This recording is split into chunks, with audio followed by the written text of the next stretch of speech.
Bem-vindo ao canal Histórias para Dormir. Acalme seus pensamentos, acalme a ansiedade, vença a insônia, relaxe, durma profundamente. Aqui é a Sandra, que bom que você está aqui comigo. Tenho para você histórias as mais diversas para te contar. Espero e desejo de toda a minha alma te ajudar a relaxar, a acalmar a ansiedade, as preocupações, os pensamentos, a insônia, para você dormir o sono mais profundo e reparador possível. Mas antes que você durma, curta, compartilhe, se inscreva no canal e deixe o seu comentário para ajudar o canal a crescer e fazer com que milhões de pessoas durmam um sono maravilhoso todas as noites. E agora eu vou te preparar para mergulhar comigo na leitura desta incrível história. Deite-se confortavelmente, feche seus olhos, respire lentamente e profundamente. Deixe seus músculos relaxarem. A cada respiração em que você enche os seus pulmões, você vai aprofundando cada vez mais. Encha de ar o seu abdômen, como se sua barriga fosse um balão. Puxe o ar, fazendo com que preencha todo o seu abdômen e em seguida o pulmão. Essa respiração pelo abdômen é chamada de respiração diafragmática. Quanto mais você respira de forma lenta e profunda, mais você relaxa. Sinta os seus pés relaxando, as suas pernas, os seus braços, as suas costas, o peito, os ombros, o pescoço, o rosto. Relaxa a mandíbula, a testa. Relaxe também a sua mente. Tome mais uma respiração profunda. Inspire e segure por alguns segundos o ar e solte lentamente pela sua boca. Prenda novamente o ar e inspire novamente. Prenda por alguns segundos e solte lentamente pela boca.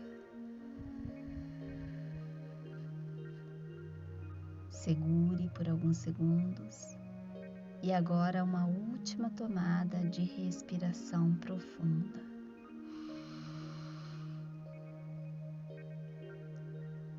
Segure por alguns segundos o ar e solte lentamente pela boca. Isso, muito bem. Agora você já pode respirar normalmente, naturalmente, no seu ritmo, no seu tempo, do seu jeito. Hoje trago para você as aventuras do livro O Pica-Pau Amarelo, do célebre escritor brasileiro Monteiro Lobato, ou José Bento Renato Monteiro Lobato, que foi um advogado, promotor, escritor, editor, ativista e tradutor brasileiro. Foi um importante editor de livros inéditos e autor de importantes traduções. Considerado um dos maiores autores de histórias infantis, sua obra mais conhecida é O Sítio do Pica-Pau Amarelo, composta de 23 volumes. Monteiro Lobato nasceu em Taubaté, São Paulo, no dia 18 de abril de 1982 e faleceu em 1948. O Sítio do Pica-Pau Amarelo, onde se passavam muitas das histórias, era um sítio no interior do Brasil. Tinha como uma das personagens a senhora dona da fazenda, Dona Benta, seus netos Narizinho e Pedrinho e a empregada Tia Anastácia. Esses personagens foram complementados por entidades criadas ou animadas pela imaginação das crianças na história. A irreverente boneca Emília e o aristocrático boneco de sabugo de milho, Visconde de Sabugosa. A vaca moxa, o burro conselheiro, o porco Rabicó e o rinoceronte Quindim. No entanto, as aventuras, na maioria, se passavam em outros lugares, ou num mundo de fantasia inventados pelas crianças, ou em histórias contadas por Dona Benta no começo da noite. Esses dois universos se tornam cenário para o faz de conta, incrementado pelo dia a dia dos acontecimentos no sítio. Os personagens de Lobato ficaram conhecidos por várias gerações de crianças de diversos países. Chegaram à televisão brasileira na década de 60, com o seriado O Sítio do Pica-Pau Amarelo. Vamos então agora iniciar a série O Pica-Pau Amarelo, este que é um dos mais conhecidos do autor, lançado em 1939. Inicia-se com uma carta do pequeno polegar, escrita em uma pétala de flor, onde esta figura tão recorrente nas histórias diz que os personagens do mundo das fábulas estão com muitas saudades do sítio do Pica-Pau Amarelo e desejam se mudar para lá definitivamente. Dona Benta concede o pedido e, a partir de então, muitos acontecimentos divertidos e inesperados ganham corpo, compondo uma história rica e bem-humorada, que nos prende do início até o fim. Nesta obra, vemos em alguns momentos uma postura inovadora com relação às questões de gênero, como na passagem em que a Branca de Neve casa-se pela segunda vez após ter ficado viúva, comportamento que não era bem visto naquela distante época. Ou desconstruindo estereótipos de que as princesas deveriam ser submissas e, portanto, precisavam ser salvas por um príncipe para poder serem felizes para sempre. Vamos então adentrar o mundo mágico do Pica-Pau Amarelo. Capítulo 1 – A Cartinha do Polegar. O sítio de Dona Benta foi se tornando famoso tanto no mundo de verdade como no chamado mundo de mentira.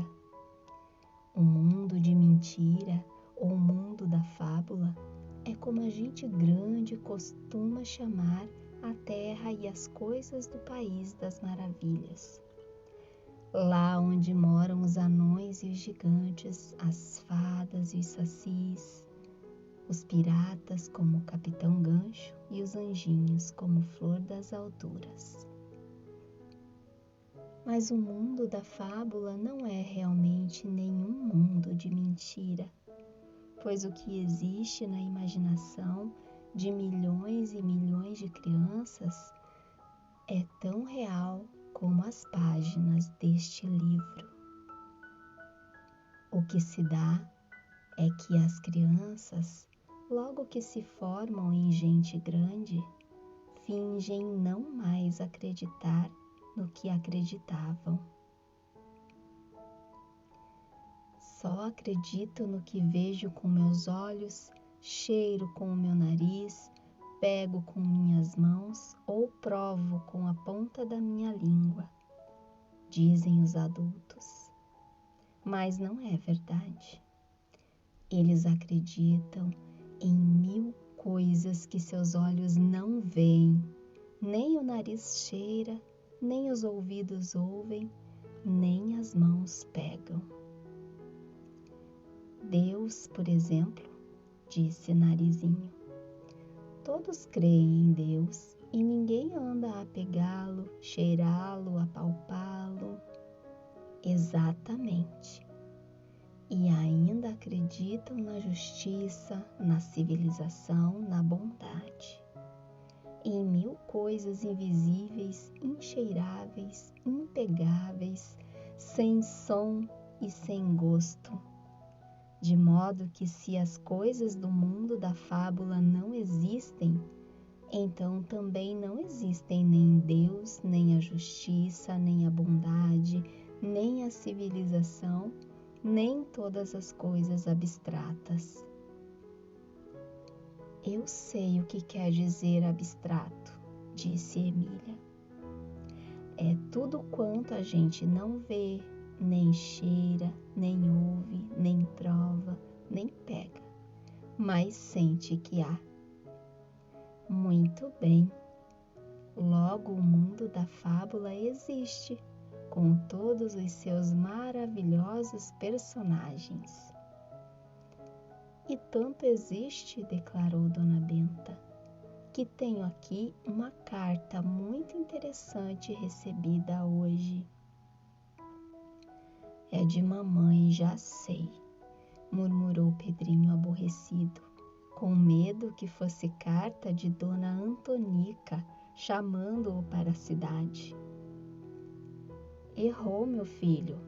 A cartinha que recebi é do pequeno Polegar. Ao ouvir tal notícia, a criançada pulou de contente. Os olhos de Narizinho molharam-se de ternura. O pequeno Polegar era, de fato, a maior das galantezas. Mostre a cartinha dele, vovó. Dona Benta pôs os óculos e tirou da bolsa uma coisinha dobrada, pequeniníssima, uma pétala de rosa. É o papelzinho em que ele escreve, e escreve sem tinta, com a ponta de um espinho. Só poderei ler o que está aqui se Pedrinho me trouxer a lente do binóculo. Pedrinho coçou a cabeça. Onde andaria a lente do binóculo desmanchado? A lente sumiu, vovó, disse ele. Mas há os célebres olhos da Emília, mais penetrantes que todas as lentes do mundo. Até uma pulga no pelo do dragão do São Jorge lá na lua ela já detectou. Ótimo! Nesse caso, vem a Emília ler a cartinha do nosso amigo. Muito orgulhosa do seu papel, Emília aproximou-se rebolando. Tomou a pétala dobrada, cheirou-a. Ah, é Rosa Bela Helena. Abriu-a e leu com a maior facilidade. Prezadíssima senhora Dona Benta em Serrabodes de Oliveira. Saudações. Tem esta por fim comunicar a Vossa Excelência que nós, os habitantes do mundo da fábula, não aguentamos mais as saudades do sítio do Pica-Pau Amarelo e estamos dispostos a mudar-nos para aí definitivamente. O resto do mundo anda uma coisa das mais sem graças. Aí é que é o bom. Em vista disso, mudar-nos-emos todos para a sua casa. Se a senhora der licença, está claro? O assanhamento da criançada subiu a 100 graus, que é o ponto de fervura da água. Ficaram todos borbulhantes de alegria. Pedrinho disparou a fazer projetos de brincadeiras com Aladino e o príncipe Codadad. Narizinho queria conversar de não acabar mais com Branca de Neve e a menina da capinha vermelha. Até o Visconde lambeu os beiços, ansioso por uma discussão científica com Mr. de La Fontaine, o famoso fabulista encontrado na viagem feita ao país da fábula. Que suco vai ser, vovó? Todos aqui, imagine. Será que também vem Dom Quixote? Eu o que quero é lidar com os anões de Branca de Neve, o Dunga, o Zangado. Ah, que gostosura! Mas Dona Benta estava incerta. A população do mundo da fábula era grande. Como acomodá-la toda ali num sítio que não tinha mais que 100 alqueires de terra? Aumenta-se o sítio, vovó, propôs Pedrinho. A senhora compra as fazendas dos vizinhos. Para que serve dinheiro? Depois que saiu o petróleo, a senhora ficou empanturrada de dinheiro a ponto de enjoar e nem permitir que se fale em dinheiro nesta casa. Aumenta-se o sítio, tão fácil. Dona Benta refletiu ainda alguns instantes, depois concordou. É o jeito. Podemos comprar a fazenda do Taquaral e mais a do Cupim Redondo. As duas juntas devem perfazer aí uns 1.200 alqueires de terra. Ora, em 1.200 alqueires de terra, eu imagino que cabem todos os personagens do mundo da fábula. E se não couberem, a senhora vai comprando mais fazendas. Isso não oferece dificuldade. E podemos fazer uma coisa, vovó. Uma cerca de arame que separe o sítio velho das terras novas. Ficamos nós aqui e eles nas terras novas. Que tal? A lembrança de Pedrinho foi aprovada. Sim, boa ideia. Vamos fazer uma cerca de arame com porteira e porteira de cadeado. Confio a chave ao Visconde. Só abriremos a porta quando nos convier. Senão, invade-nos isto aqui. Narizinho ficou cismarenta a imaginar a maravilhosa vida que iriam ter com uma vizinhança daquelas. Tia Anastácia é que vai ficar tonta, lembrou Emília. Juro que muitos deles hão de pular a cerca por causa dos bolinhos. O remédio é fácil. Pomos quindim de guarda dia e noite, passeando de lá para cá ao comprimento da cerca. Como eles nunca viram rinoceronte, hão de respeitá-lo, hão de ter medo daquele chifre único. Essa conversa ocorreu à noite, depois do chá, e nesse dia só foram para a cama às 11 horas. Tamanha foi a discussão travada sobre o que fazer. Ao se recolherem, até a Emília e o Visconde beijaram a mão de Dona Benta, dizendo com a maior naturalidade: Sua bênção, vovó. Fim do capítulo 1. E vamos agora à leitura do capítulo 2, a resposta de Dona Benta. No dia seguinte, Dona Benta respondeu à carta do pequeno Polegar, que viessem todos. Ela iria comprar mais terrenos vizinhos, de modo que o mundo da fábula inteiro coubesse lá. Mas na hora de subscritar o envelope, a boa velhinha atrapalhou-se. Viu que Polegar havia esquecido de mandar o endereço. Que cabecinha de vento! Escreve-me uma carta e não indica para onde devo remeter a resposta. E cheia de indecisão, estava a pensar naquilo, quando o Narizinho se aproximou com um "Que é, vovó?". Ao saber da falta de endereço, riu-se regaladamente. Ora, dá-se! Parece incrível que a senhora se aperte por tão pouca coisa. É só chamar a Emília.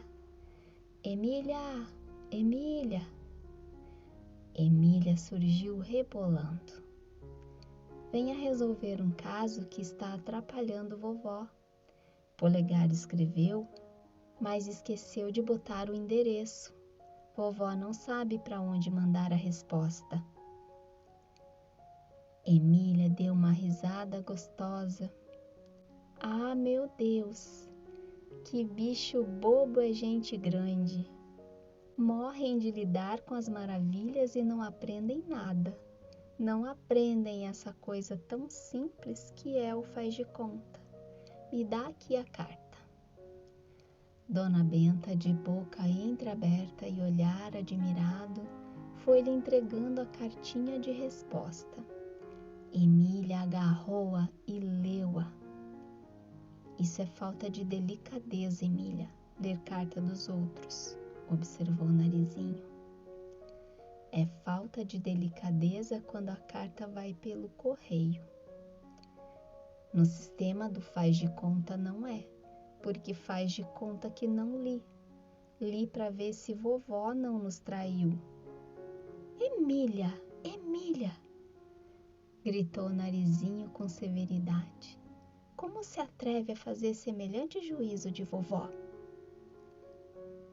Minha cara, respondeu Emília com o maior desplante. Eu já virei uma florzinha peixota. Confio desconfiando. Já se viu que diabinha? Murmurou Dona Benta filosoficamente. Emília chegou à janela e gritou. Ventos e brisas daquém e dalém, passarinhos e borboletas. Esta resposta ao Polegar leve depressa, depressa, senão... E lançou a cartinha ao vento. Senão o que, Emília? Perguntou o Narizinho. Senão nada. O senão é só para meter medo. Tia Anastácia vinha entrando da cozinha para ver o que Dona Benta queria no almoço. Ao saber da cartinha do Polegar e da licença para que viessem morar ali, exclamou, erguendo as mãos para o céu. Nossa Senhora, isto vai virar hospício. Sinhá não se lembra daquela vez que eles entupiram a casa de reizinhos e príncipes e princesas? Nossa Senhora, onde iremos parar? Fazemos uma cerca, Anastácia. Eles ficam morando para lá da cerca, só virão aqui quando quisermos. Cerca, sinhá? Pois se até um muro com caco de vidro em cima a gente pula, quanto mais eles, que são os demoninhos. Quindim fica de guarda à cerca, passeando de lá para cá, e na porteira eu boto um cadeado. O Visconde tomará conta da chave. Nastácia deu uma grande risada. Xé, sinhá, tudo é muito bonito e fácil no papo. Mas eu quero ver o Visconde Chaveiro, ha, ha, ha, ha, ha. Dona Benta, que estava com preguiça de discutir, mudou de assunto. Olhe, para o almoço faça um frango assado com farofa e uns pastéis de palmito. O palmito acabou, sinhá. Seu Pedrinho gastou ontem o último para fazer uma tal de bica d'água. Mande buscar meia dúzia no Elias Turco. O palmito do Elias é falsificado, sinhá, só casca. Então... Fim do capítulo 2. E agora vamos ao capítulo 3. O plano de Emília.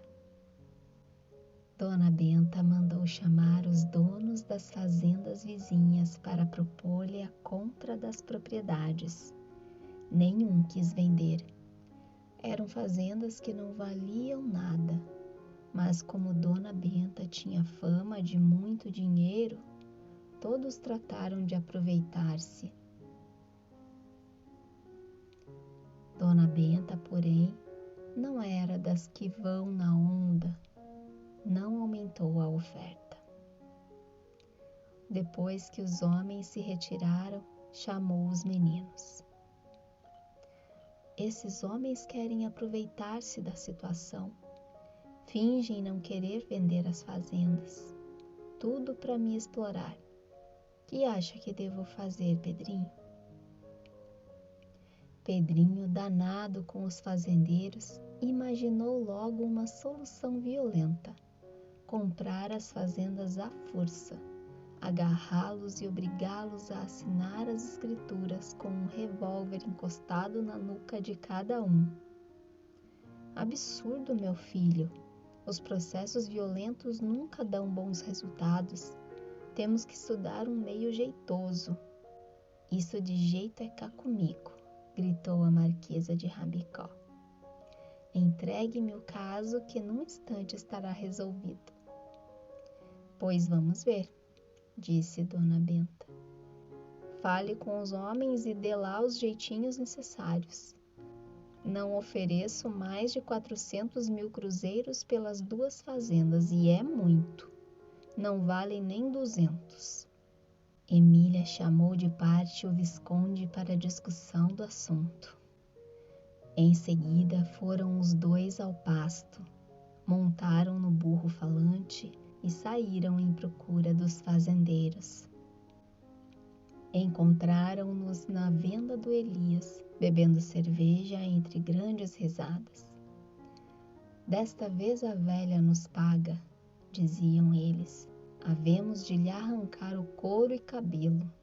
Emília e o Visconde entraram, sentaram-se atrás deles numa mesinha dos fundos e pediram meia garrafa de cerveja e 2 cocadas queimadas.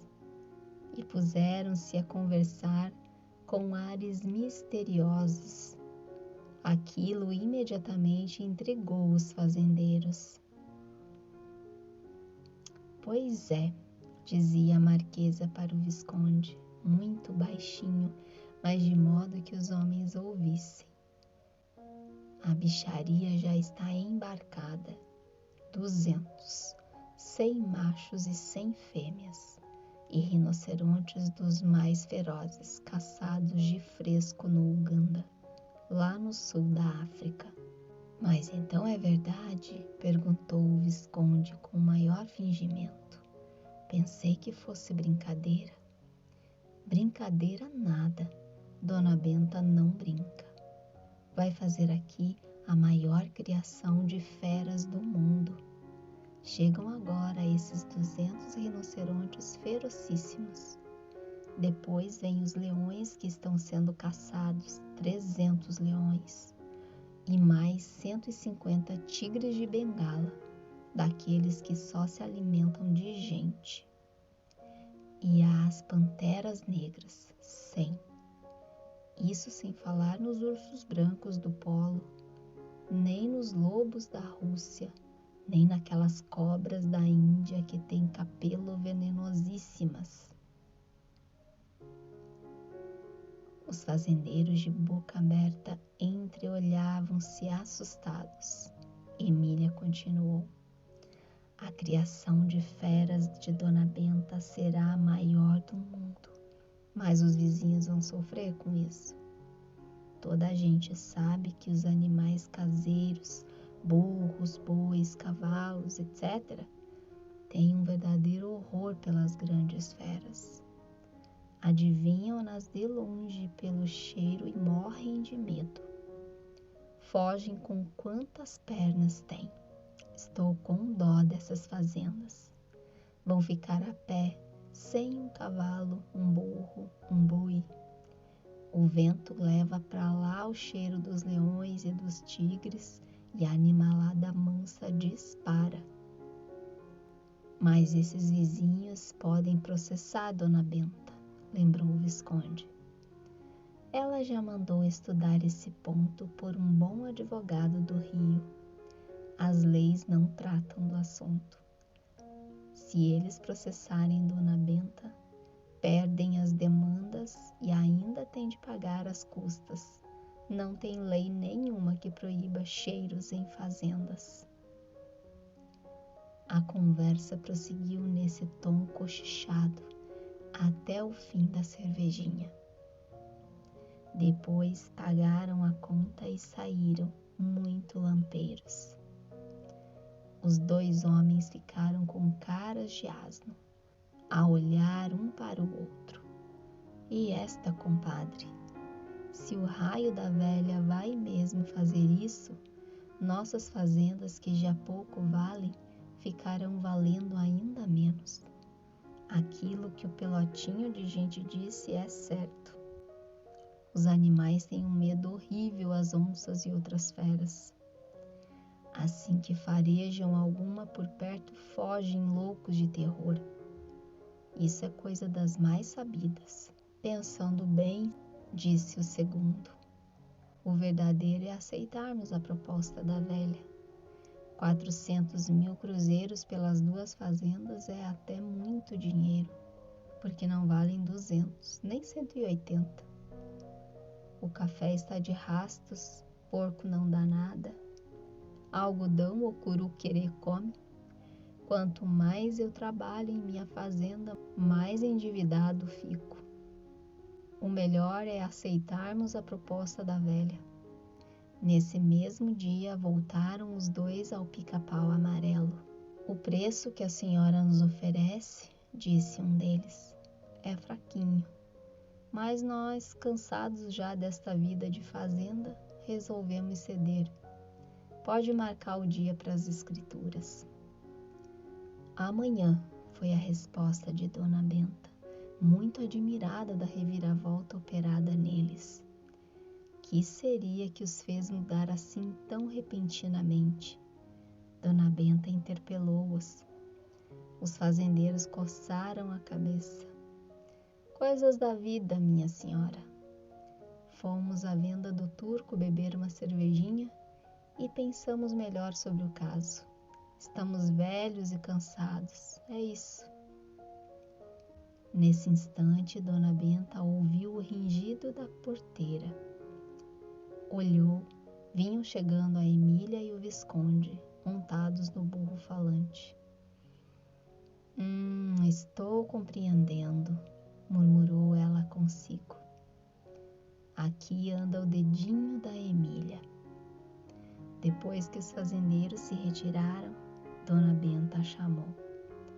Que foi que você fez, Jabinha, para mudar desse modo a opinião dos dois homens? Nada, Dona Benta. Apenas comemos uns doces na bodega do Elias e tomamos uma cervejinha. Por sinal que estou tonta. E estava mesmo. Tão tontinhos ela e o Visconde que caíram na rede e pegaram no sono. Dona Benta ficou a cismar. Que será que Emília botou na cabeça deles? Mas por mais que cismasse, nada adivinhou. Fim do capítulo 3. E agora vamos à leitura do último capítulo de hoje, capítulo 4. Começa a mudança para o sítio. A compra foi feita no dia seguinte, com o prazo de uma semana para que os ex-donos se mudassem. E nesse mesmo dia, Pedrinho tratou da construção de uma grande cerca de 6 fios de arame farpado que dividisse as terras do Pica-Pau Amarelo das novas terras adquiridas. No meio da cerca, bem defronte do terreiro, tinha de ficar uma boa porteira de peroba com cadeado. A carta de resposta mandada a Polegar chegou-lhes às mãos direitinha. E logo ele recebeu outra, contando da compra das terras e dizendo que dali uma semana podiam começar a mudança. Mas havia cláusulas que viessem todos até o Barba Azul, mas com a condição de não invadirem o sítio, de não pularem a cerca. Eles ficavam para lá da cerca e ela e os netos ficavam para cá da cerca, nas velhas terras do sítio. Quando algum quisesse visitá-los, tinha que tocar a campainha da porteira e esperar que o Visconde abrisse. Proibido pular. Quem o fizesse correria o risco de espetar-se no pontudo chifre do quindim, o guarda. As condições foram aceitas e, passada uma semana, começou a mudança dos personagens do mundo da fábula para as terras novas de Dona Benta. O pequeno Polegar veio puxando a fila. Logo depois, Branca de Neve com os 7 anões e as princesas Rosa Branca e Rosa Vermelha e o príncipe Codadad com Aladino, a Sherazade, os gênios e o pessoal todo das 1001 noites.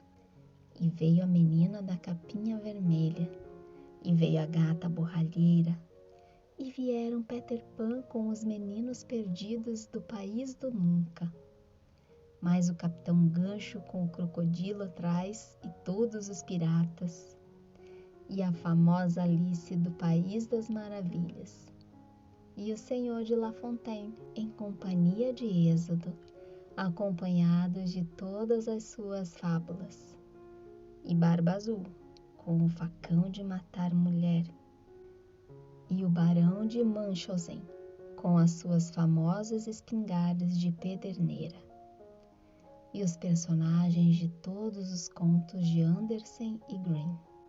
Também veio Dom Quixote acompanhado de Rocinante e do gordo escudeiro Sancho Panza. Mas não vinham a passeio, não. Vinham com armas e bagagens, com os castelos e palácios para uma fixação definitiva. Vinham para morar ali toda a vida. O pequeno Polegar explicou. Eles sempre sonharam uma coisa assim. Nunca puderam habitar sossegados numa terra que fosse unicamente deles. Uns moravam em livros, outros na cabeça das crianças. Agora vão ser donos de um território próprio só deles. Vão sossegar os coitados. A mudança dos famosos personagens constituiu uma longa festa para Dona Benta e os meninos. Horas e horas passavam debruçados na cerca, vendo chegar aquele povaréu maravilhoso. As princesas com as suas damas de companhia e a criadagem, carregando todas as peças do castelo de Branca de Neve, Capinha Vermelha, puxando a casa da sua vovó comida pelo lobo. Mudança completa. Peter Pan trouxe tudo que havia na terra do nunca, até o mar onde vogava a hiena dos mares, do Capitão Gancho. E os índios também. Lá estão os índios da Pantera Branca, observou Emília, ao ver chegar o bando de guerreiros cor de cobre. E aquilo lá longe? Indagou Pedrinho, apontando para uma menina com um bandão de esquisitices atrás, mas reconheceu-a logo. É Alice, vem com o bando todo. Tweedledum, o gato careteiro, o coelho branco, a tartaruga. Tia Anastácia também não saía da cerca. Credo, sinhá, que vai ser de nós de hoje em diante? Quanta estripolia, meu Deus! Se isso dessa vez não pegar fogo. Quindim olhava por cima da cerca sem compreender coisa nenhuma. Mas o burro falante que estava ao seu lado e era sabidíssimo ia explicando a situação. Oh! Exclamou o burro quando viu chegar Dom Quixote e Sancho, um montado no Rocinante e outro no burrico. Vou ter afinal 2 bons companheiros. Uma ideia lhe veio à cabeça: convidar aqueles personagens de 4 pés para ficarem além da cerca, no seu pastinho. Pensou e veio propô-lo a Dona Benta. O pasto é muito grande para um só. Há lá capim para os 3 e ainda sobra. Bem precisando anda Rocinante de um bom sossego no pasto. Dona Benta achou que sim, mas que tudo dependia de Dom Quixote e Sancho. Tinha de consultá-los. A novidade maior foi a chegada dos personagens da mitologia grega. Uma quantidade enorme. A Medusa com aqueles cabelos de cobra, cada fio uma cobra, e atrás dela o valente Perseu, que lhe cortou a cabeça. O rei Midas, que só cuidava de amontoar ouro e acabava se enjoando. Os centauros, meio homens, meio cavalos, e os faunos de chifrinhos, e os sátiros de pés de bode, e as sereias, e as ninfas, e as nêiades, que eram as ninfas das águas. Olhe, vovó, exclamou Narizinho em certo momento. Lá vem vindo o rei dos mares, Netuno, de grandes barbas verdes, com o garfo de 3 dentes na mão, sentado no seu carro de conchas puxado por peixes. Como irá ele arranjar-se aqui senão a amar?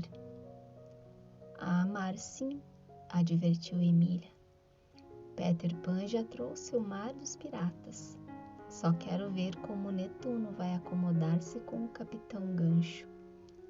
Este malvado está convencido de que o rei do mar é ele. Os personagens iam vindo sem interrupção, com a enormíssima bagagem dos castelos e palácios maravilhosos.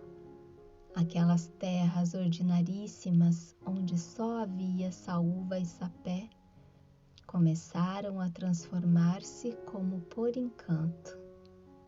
Onde era o rancho do Zé Prequetê, Capinha ergueu sua encantadora casinhola de varanda com trepadeiras.